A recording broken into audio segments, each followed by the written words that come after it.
इसलिए संतों ने कहा कि नाम का जाप करो।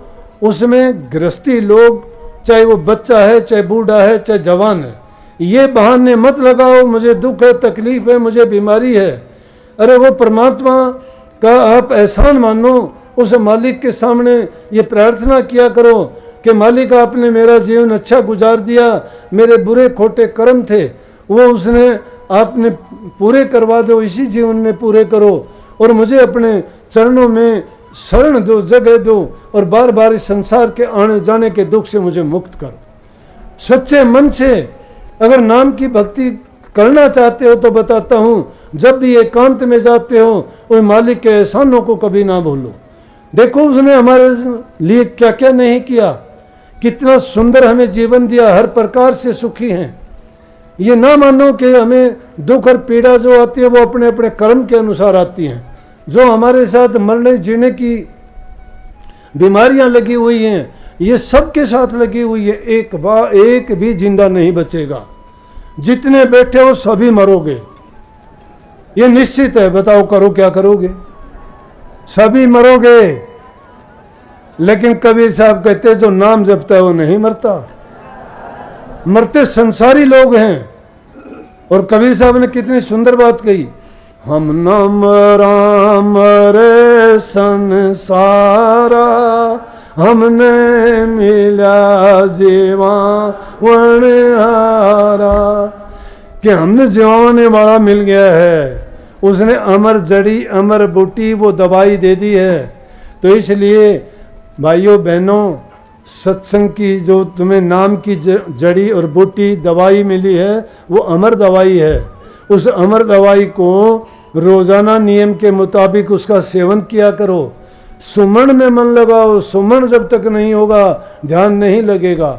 ध्यान पहले सुमन पक्का जब हो जाएगा तो ध्यान भी लगना शुरू हो जाएगा और तुम्हें ध्यान के साथ में धुनी शब्द सुनाई देने लगेगा और वो नूरी गुरु भी दिखाई देगा। लेकिन बनावटी बातों से नहीं, बात सुन के मत करना।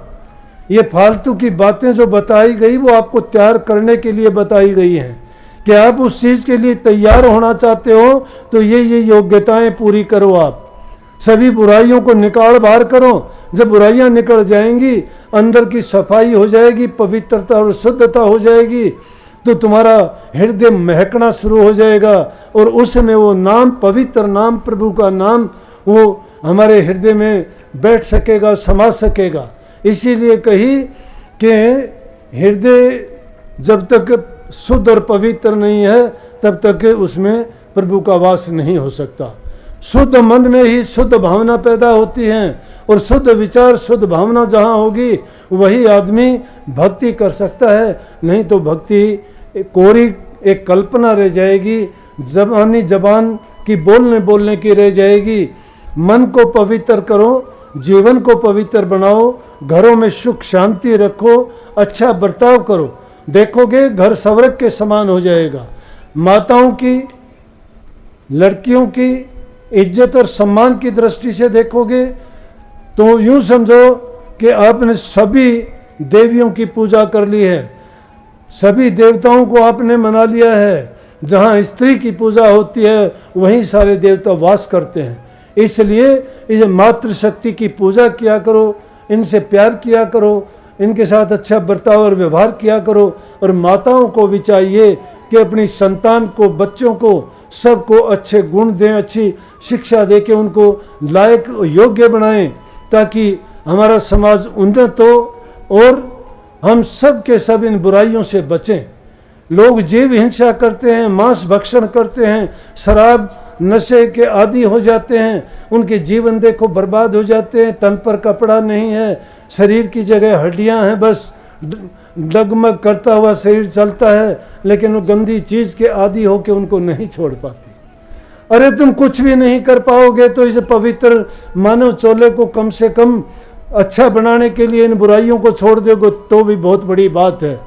इस युग में तो मैं कहता हूँ कि अच्छे गुणों को अपना लेना ही इंसानी चोले को अपना सुखी बना लेना बहुत बड़ी बात है। लेकिन इन बुराइयों में जो पड़ जाता है उनके हालात देख के बड़ा दुख लगता है, परिवारों को बर्बाद कर देते हैं। कितने उनके बच्चे होते हैं, उनकी हालत देखो, स्त्रियों की हालत देखो, घर की जगह घर नहीं है, खाने को उनके पास टुकड़ा नहीं है, पहनने को कपड़ा नहीं है, वो ठोकरें खाते बच्चे फिरते हैं, तो समाज की हालत क्या होगी।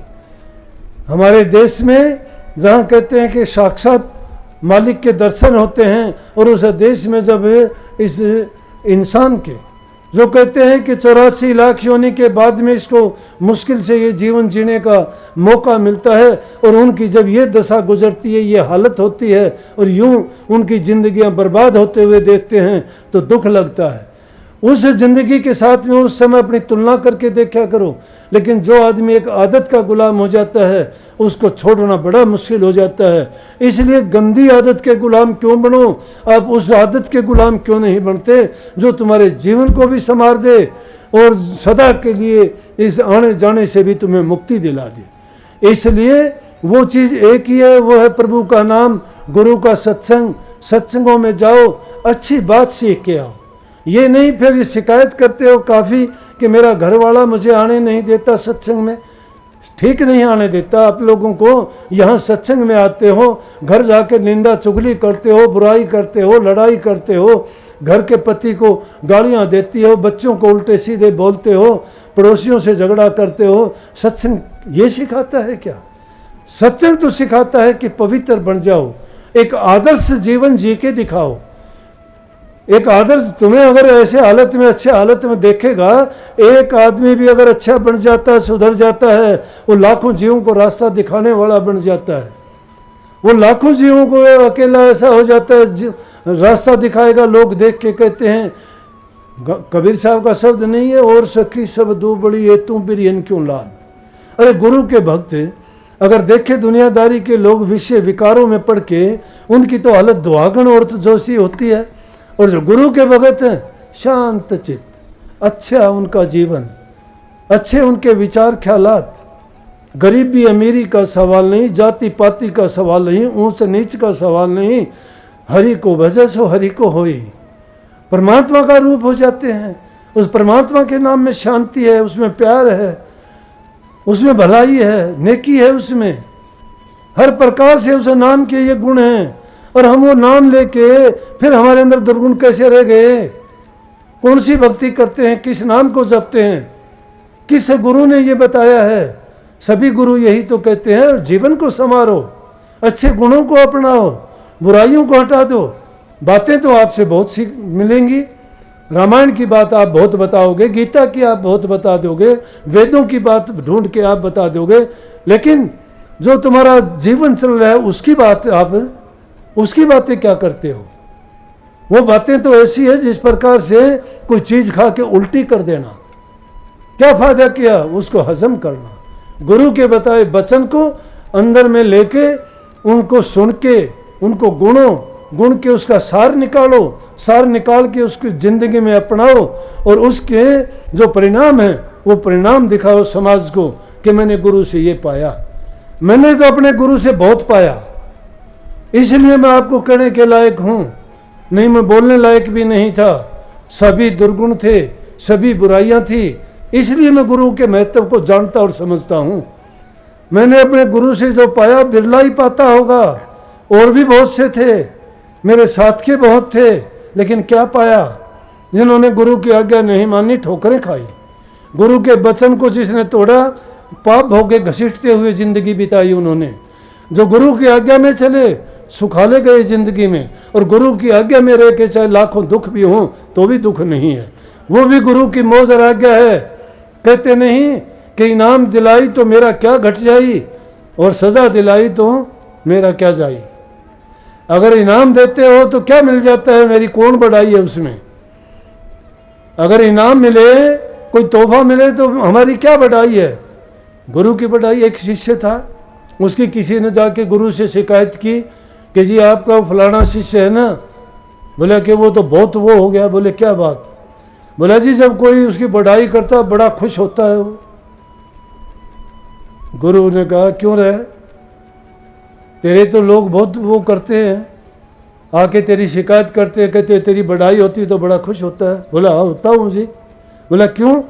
बोला क्योंकि वो बढ़ाई मेरी थोड़ी आपकी होती है।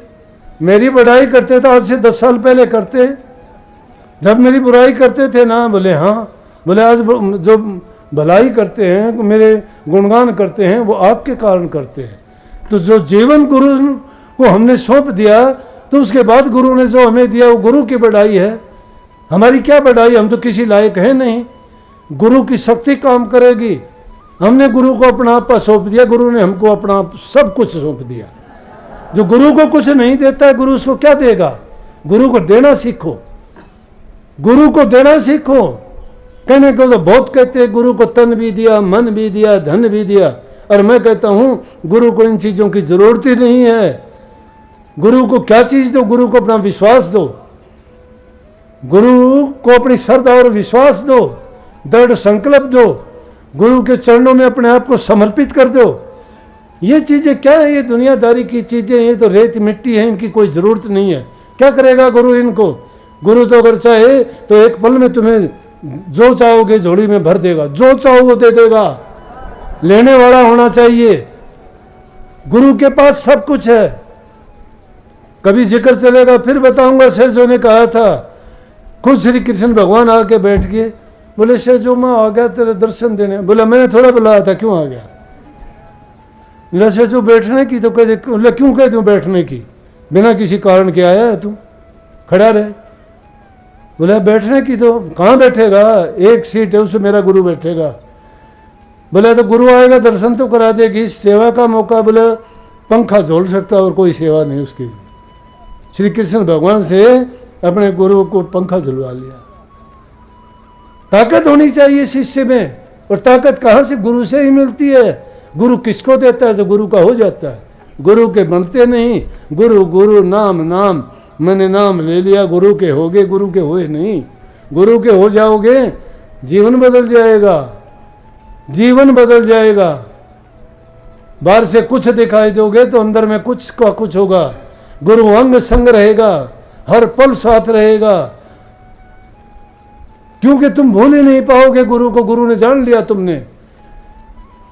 और गुरु और परमात्मा में फर्क नहीं है। पलटू साहब कहते हैं, संत और राम को एक कर जानिए, दूसरा भेद न तन काने।